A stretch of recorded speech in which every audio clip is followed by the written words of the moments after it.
अपने हथौड़े और फिट्टाटा को थामे रखो और अपनी पोती से हत्या करवाओ क्योंकि हम एक विदेशी देश जा रहे हैं। हम एक विदेशी देश नहीं जा रहे हैं, हम कनाडा में हैं। GENV का तीसरा आखिरी एपिसोड आ गया है और मैं किसी तरह पहले से कहीं ज्यादा कंफ्यूज हो गया हूँ। लेकिन अच्छी बात यह है कि रैंडम शोज का विश्लेषण करने की मेरी रेनमैन शक्तियों के कारण मुझे लगता है कि मेरे पास शो के कुछ सबसे बड़े सवालों के जवाब हैं। स्टेन एडगर क्या चाहता है, सिफर की शक्ति का क्या हुआ, और आप एक अच्छा फ्रिटाटा कैसे बनाते हैं। लेकिन शुरू करने से पहले मैं इन वीडियो को लिखने, एडिट करने और प्रोड्यूस करने वाला सिर्फ एक आदमी हूँ। तो अगर आप लाइक, कमेंट और सब्सक्राइब कर सकते हैं, हर छोटी छोटी मदद से मुझे यूट्यूब एल्गोरिथम में जाने में मदद मिलती है। पिछले एपिसोड में मैरी ने पूरी तरह से जीसस बन गई और अपनी बहन एनाबेथ को फिर से जीवित कर दिया। अब अगर वह पानी को वाइन में बदल सकती तो वह कैंपस में सबसे लोकप्रिय बच्ची होती। यह सब सिफर की एक चाल थी अपनी शक्ति बढ़ाने के लिए, और यार ये काम कर गया। खून में हेरफेर करके वह सैद्धांतिक रूप से पोलारिटी के सूक्ष्म आंसू, सैम के गुस्से, केट के मस्तिष्काघात और रहस्यमय जले हुए आदमी को ठीक कर सकती है, जो थॉमस गडुल्कन हो भी सकता है और नहीं भी। हम उस पर थोड़ी देर में बात करेंगे। गिरोह के भागने की कोशिश के दौरान बेलमायराई पूरी तरह से सतर्क है। हम एक गार्ड को एंटी सब हाई फ्रीक्वेंसी सीटी के साथ भी देखेंगे, जिसे हम बाद में जानेंगे कि थॉमस गडुल्कन ने खुद विकसित किया था। जॉर्डन उनका काम जल्दी निपटा देता है। और इस सीजन में एक चीज जो मैं सोच रहा था वह यह है कि क्या जॉर्डन अपनी शक्ति का स्तर भी बढ़ा सकता है। वर्तमान में जॉर्डन केवल अपने पुरुष और महिला रूप में ही शिफ्ट हो सकता है, लेकिन क्या होगा अगर यह केवल शुरुआत है। क्या होगा अगर वे दूसरों में शिफ्ट हो सके। लेकिन हमें वास्तव में एनाबेथ के बारे में बात करने की जरूरत है। अपनी बहन की तरह वह एक सूप है, और एक सूप जिसमें एक ऐसी शक्ति है जो निश्चित रूप से एक गेमचर है। एंथ एक प्रीकॉग है, वह चीजों को होने से पहले ही महसूस कर सकती है, हालांकि उसकी शक्तियों का पूरी तरह से एहसास नहीं हुआ है। उदाहरण के लिए इस शक्ति पर उसका बहुत कम नियंत्रण है। उसे नहीं पता कि उसे कब ये शक्तियां मिलेंगी या ये सच होंगी भी या नहीं। जैसा कि एनाबेथ बाद में मैरी को बताएगी, वह कभी सूप नहीं बनना चाहती थी। उसने अपनी शक्ति को छिपाने के लिए हर संभव कोशिश की है। यह समझ में आता है कि उसकी सूप बहन ने उसके माता पिता को मार डाला। यह देखना दिलचस्प होगा कि क्या एंथ इन शक्तियों को अपनाना शुरू कर देती है और उन्हें नियंत्रित करना सीखती है। वह भविष्य में कितनी दूर तक देख सकती है। कूल एड मैन की तरह जेल में घुसना कूल एड सैम है। पिछले एपिसोड में जब वह अपने पिता को नहीं पीट रहा था, ठीक है, यह गलत निकला, वह बहुत आत्मनिरीक्षण कर रहा था। उसकी मां ने मूल रूप से उसे बताया कि भले ही वह भ्रम और मतिभ्रम के लिए पैदा हुआ था, लेकिन अंततः उसे अपनी पसंद खुद बनाने के लिए समझौता करना होगा। उसने शुरू में इम्मा से कहा था कि वह अलमायरा ब्रेकआउट में उनकी मदद नहीं करेगा, यह कहते हुए कि केट को वह मिलनी चाहिए जो उसे मिल रही है। लेकिन सैम के दिल में आए इस बदलाव के साथ ही वह अपने पिछले कामों की जिम्मेदारी लेता है और एक एक करके दीवार तोड़कर मुक्ति की राह पर चलता है। अलमायरा जेल की वैन पर कब्जा करके गैंग आगे बढ़ता है। यह पहली बार है जब गैंग को वाकई इस बात का एहसास हुआ है कि मैरी ने किसी को मौत के मुंह से जिंदा किया है। वह इसे एनाबेथ के शरीर की हर कोशिका से जुड़ने जैसा बताती है, जैसे कि वह उसकी अपनी हो। एम्मा इसे एक चमत्कार कहती है। मैरी के अपनी असली क्षमता को अनलॉक करने पर क्या होगा, इसका वर्णन करने के लिए सिफर शब्द का इस्तेमाल किया जाता है। चमत्कार, आपकी कल्पना से परे चमत्कार। अब भी इस शक्ति के बारे में हम बहुत कुछ नहीं जानते हैं। मरे की शक्तियां कब तक काम करना बंद कर सकती हैं? क्या इस शक्ति की कोई कीमत है? उदाहरण के लिए हमने देखा कि एनाबेथ को वापस लाने के दौरान मैरी के आसपास के सभी लोग बहुत दर्द में थे। क्या इस शक्ति को काम करने के लिए दूसरों की ऊर्जा की आवश्यकता होती है? एनाबेथ और मैरी के बीच रिश्ते सामान्य नहीं हैं। मैरी के सुरक्षित रहने का वादा करने के बाद एनाबेथ उसका हाथ झटक देती है। यहाँ विडंबना यह है कि एन्नाट कभी भी मैरी के आसपास सुरक्षित नहीं रही, खासकर जब वह एक बच्ची थी। एपिसोड के सबसे रहस्यमय दृश्यों में से एक में हम देखते हैं कि साइफा अपने पिता पर फिजियोथेरेपी कर रहा है, जिसे क्रेडिट में एक विचित्र व्यक्ति के रूप में दिखाया गया है। वहां प्रचलित सिद्धांत यह है कि यह थॉमस जी डुल्कन है। हालांकि यदि आपने मेरे पिछले कुछ ब्रेकडाउन या सिद्धांत वीडियो देखे हैं, तो आप जानते होंगे कि बहुत सारी असंगतियां हैं जो इस व्यक्ति को पूरी तरह से कोई और बना सकती हैं। साइफा को एक कॉल मिलती है कि मैरी भाग गई है, जिससे वह गुस्से में आ जाता है और अपने तथाकथित पिता को बुरी तरह से थप्पड़ मारता है। लेकिन क्या वह वास्तव में अपने पिता को थप्पड़ मारता है? इसे समझने के लिए हमें इस सिद्धांत को मानना होगा कि साइफा या तो जले हुए आदमी द्वारा नियंत्रित किया जा रहा है या बी ने उसके साथ शरीर बदल लिया है। यहाँ हमें सबसे बड़ा सुराग यह मिलता है कि साइफा बूढ़े व्यक्ति को एक दयनीय कूड़ीदान का बच्चा कहता है। वास्तव में ऐसा कुछ नहीं है जिसे आप अपने पिता को कहेंगे। हालांकि अगर आप इस सीन को उनके शरीरों की अदला बदली के साथ देखते हैं, तो आप इसे एक पिता द्वारा अपने अनचाहे बेटे को उसकी असफलताओं के लिए डांटते हुए देख सकते हैं। इसे एक पिता द्वारा अपने बच्चे पर गुस्सा निकालने के रूप में सोचें। केवल इस मामले में शरीरों को उलट दिया गया है। और आप जानते हैं, अब जब मैंने पलटा शब्द का इस्तेमाल किया है, तो मुझे आश्चर्य है कि क्या सैम और केट की इसी नाम की फिल्म ने पूरे समय इसका पूर्वाभास दिया था। मैं जले हुए आदमी के दाहिने हाथ का भी उल्लेख करना चाहता था, जो गायब लग रहा है। अगर हम पिछले एपिसोड को देखें, तो उसका एक हाथ है, इसलिए शायद ये कैमरे का अजीब एंगल है। गिरोह एक परित्यक्त पुस्तकालय में जाता है, एक स्थानीय जिटरबीन कॉफी और ग्लोबल वेलनेस सेंटर से गुजरते हुए। ग्लोबल वेलनेस एम्बुलेंस ने सीजन 1 में पोलैरिटी को अस्पताल पहुंचाया था, और यह वह जगह है जहां वेबवेवर जैसे सूप रिहैब के लिए गए थे। 5 बार तेजी से वेबवेवर रिहैब गया कहकर देखें। स्टुबिन कम्युनिटी लाइब्रेरी शायद बैरन वॉन स्टुबिन को समर्पित है, जो जर्मनी में जन्मे एक अमेरिकी क्रांतिकारी थे जिन्होंने वाशिंगटन के सैनिकों को प्रशिक्षित किया था, ठीक उसी तरह जैसे एक और जर्मन, फ्रेडरिक वॉ, अमेरिका के सूप की शुरुआत करेंगे। यह पूरे सीजन में देखी गई जर्मन और नाजी इमेज को और बढ़ाता है। इस डायस्टोपियन फांसीवादी दुनिया में जहां होमलैंडर ने कब्जा कर लिया है, यह समझ में आता है कि सबसे पहले लाइब्रेरी को बंद किया जाए। यहाँ तक कि किताबें जलाई जाती हैं जहां हम एक पेट्रो ड्रैक स्टोरी पोस्टर देखते हैं और 1984 में तानाशाही शासन के बारे में कोई किताब नहीं हो सकती है ना? मैरी और जॉर्डन के बीच एक छोटी सी बातचीत होती है जिसमें जॉर्डन का दावा है कि मैरी दुनिया की सबसे ताकतवर सूप में से एक हो सकती है और कुछ भी पहले जैसा नहीं रहेगा। हालांकि मैरी उसे आश्वस्त करती है कि अगर हम नहीं चाहते तो कुछ भी नहीं बदलेगा। अब मुझे लगता है कि वे धूर्त लेखक सैम और इम्मा को फिर से एक साथ लाने की कोशिश कर रहे हैं। यह इस बात का एक और सबूत है कि वे इम्मा को ग्रेग द्वारा धोखा देने की कोशिश कर रहे हैं। उदाहरण के लिए इम्मा और सैम का कंप्यूटर रूम में जाना। हम पहले ही बता सकते हैं कि सैम ग्रेग से थोड़ा जलता है। पिछले एपिसोड में इम्मा ने ग्रेग को केट को एल्मायरा से छुड़ाने की अपनी योजना के बारे में बताया था और देखिए सिफर को उनकी योजना के बारे में पता था। ग्रेग और एली भाई बहन हैं जो संभवतः सिफर के साथ काम कर रहे हैं और उससे संबंधित भी हो सकते हैं। उनके बारे में ज्यादा जानकारी नहीं है, बस इतना है कि उनके माता पिता बेहद अमीर हैं और पूरी गडुल्किन लाइब्रेरी का खर्च उठाते हैं। इम्मा के लिटिल क्रिकेट इंस्टाग्राम अकाउंट में शो के कैमरा डिपार्टमेंट में काम करने वाले एके लकू के संदेश भी हैं। मैरी और एनाबत के रिश्ते की त्रासदी एक कैच 22 के इर्द गिर्द घूमती है।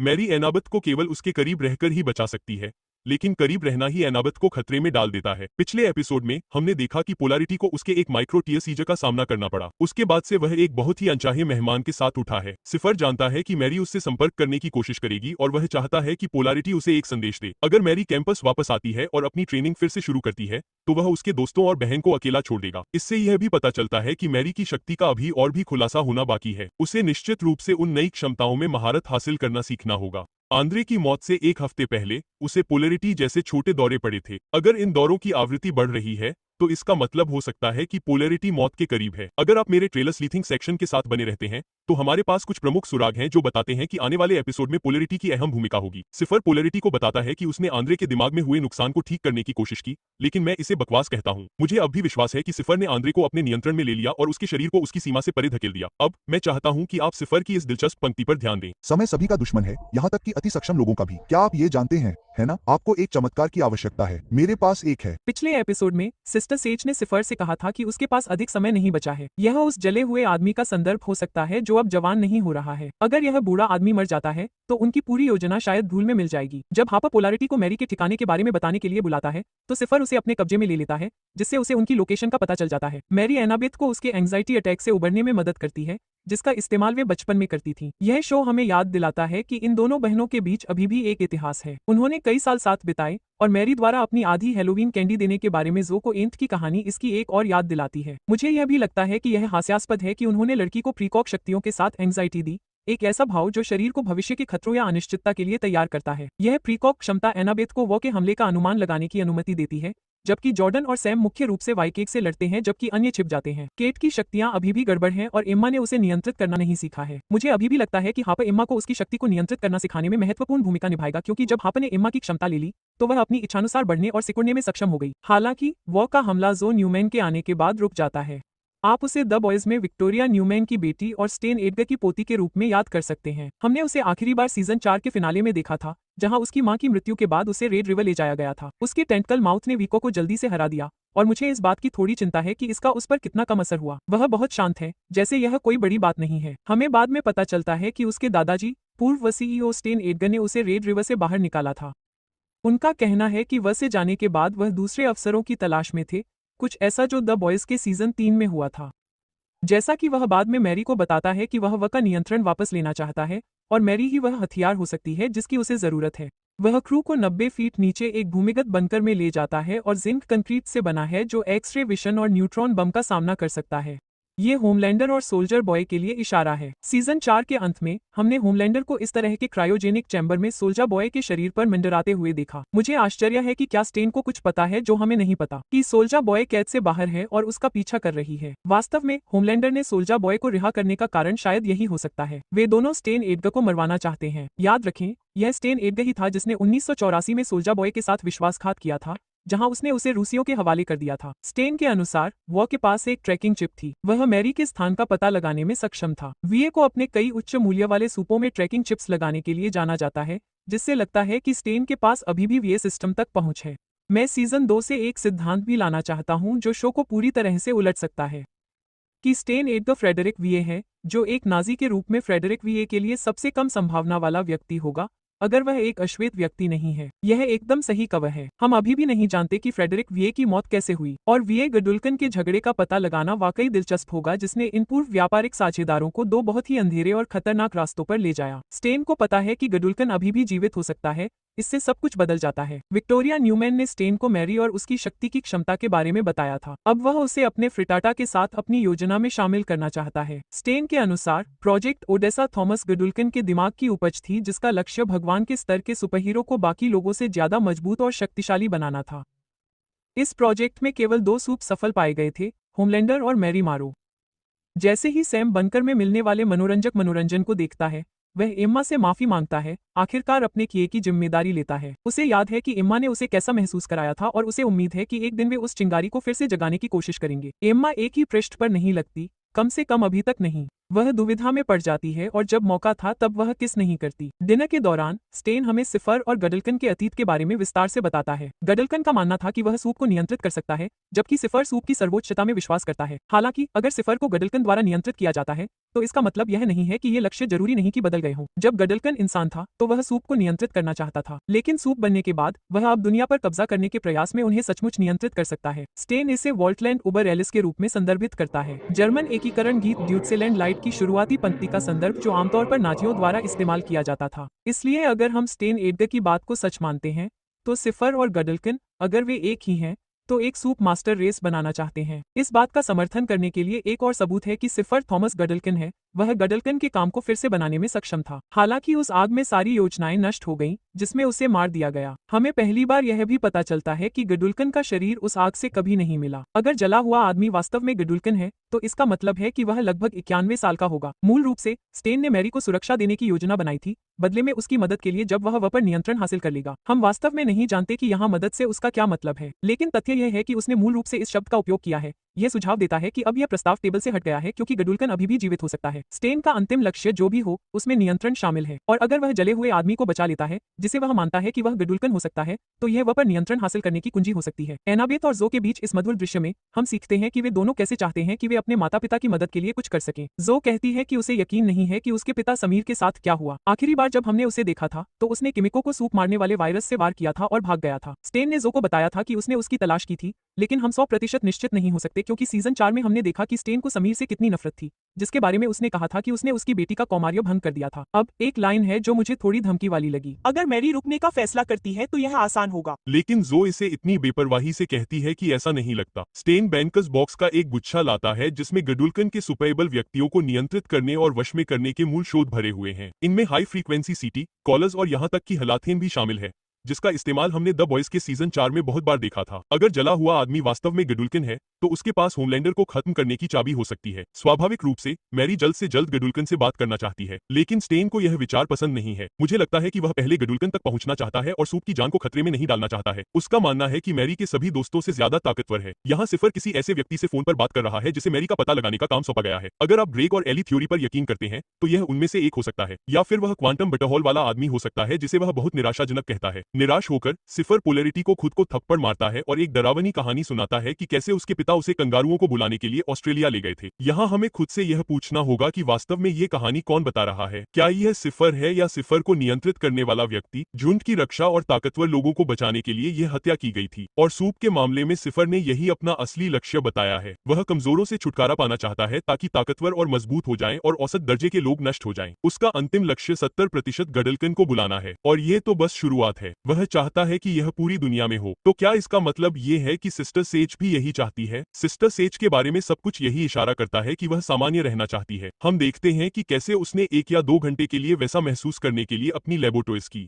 फिर वह ये सुपर सूप क्यों बनाना चाहेगी? इसमें कुछ ऐसा है जो उसके पीछे छिपे मकसद को दर्शाता है। उसने पिछले सीजन में होमलैंडर का किरदार निभाया था। हो सकता है कि वह सिफर और बंडमैन का किरदार निभा रही हो। सिफर पोलैरिटी को थप्पड़ मारने जाता है, लेकिन अचानक उसका उस पर से नियंत्रण खत्म हो जाता है। ऐसा लगता है जैसे पोलैरिटी की ताकत में कुछ इस नियंत्रण नियंत्रण का विरोध कर रहा है। लेकिन कैसे? पोलैरिटी केवल धातु को नियंत्रित कर सकती है। तो या तो सिफर के हाथ में धातु है या पोलैरिटी उन वेवलेंथ से खिलवाड़ कर रही है जो सिफर की ताकत में दखल देती हैं। हमने कभी पोलैरिटी को इस तरह की ईएमपी ताकत का इस्तेमाल करते नहीं देखा है। ईएमपी आमतौर पर केवल इलेक्ट्रॉनिक्स को प्रभावित करते हैं। हो सकता है कि पोलैरिटी की ताकत दिमाग के इलेक्ट्रिकल सिग्नल में दखल देती हो, जिससे सिफर दूसरों को नियंत्रित करता हो। अगर ऐसा है तो पोलैरिटी सिफर को हमेशा के लिए खत्म करने में अहम भूमिका निभा सकती है।